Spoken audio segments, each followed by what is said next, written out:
चला गुढीपाडव्याचा आज काय स्पेशल बेत चाललाय.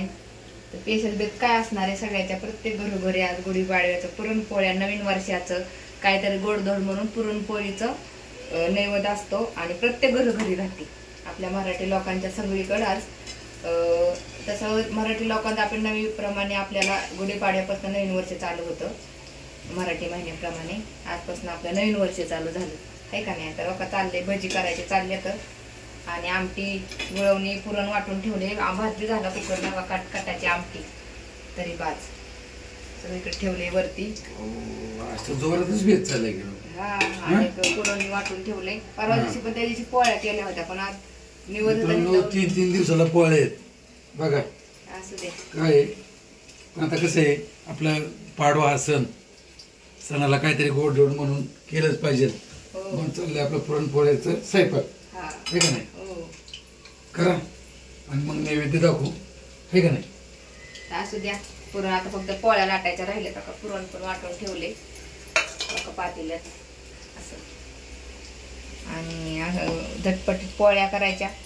पोळ्यात काय पुरण एकदा झालेलं असले का ना. आज मेन गोष्ट का थोडं गुळ आणि साखर मिक्स दोन्ही केले, तेव्हा पुरण एकदम छान असं एकदम घट्ट आणि एकदम मऊसूद असं झालेलं. असं टम पोळ्या फुकत्यानं असं पुरण झालेली.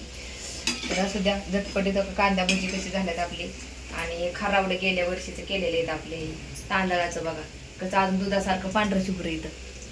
गेल्या वर्षीचे व्हिडिओ टाकलेले का दाजींनी आम्ही पापड्यात झालं.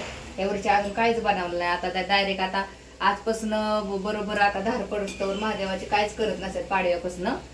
तर धार पडली की मग तिथून पुढे सगळं बनवायचं असतं आहे का नाही. या सगळ्यांनी पुरणपोळी भजी कुरडई पापडी सगळं काय असेल ते खायला.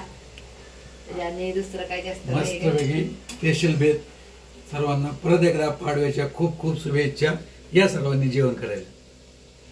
मित्रांनो बघा, आपण सकाळी गुढी उभी केली होती. आता दिवस मावळतीला गेलेला आहे आणि इथं मी मस्तपैकी गूळ आणि खोबरं त्याचं नैवेद्य दाखवून आदेशराव आमची गुढी सोडतात बघा. आता सोडा बघा गुढी.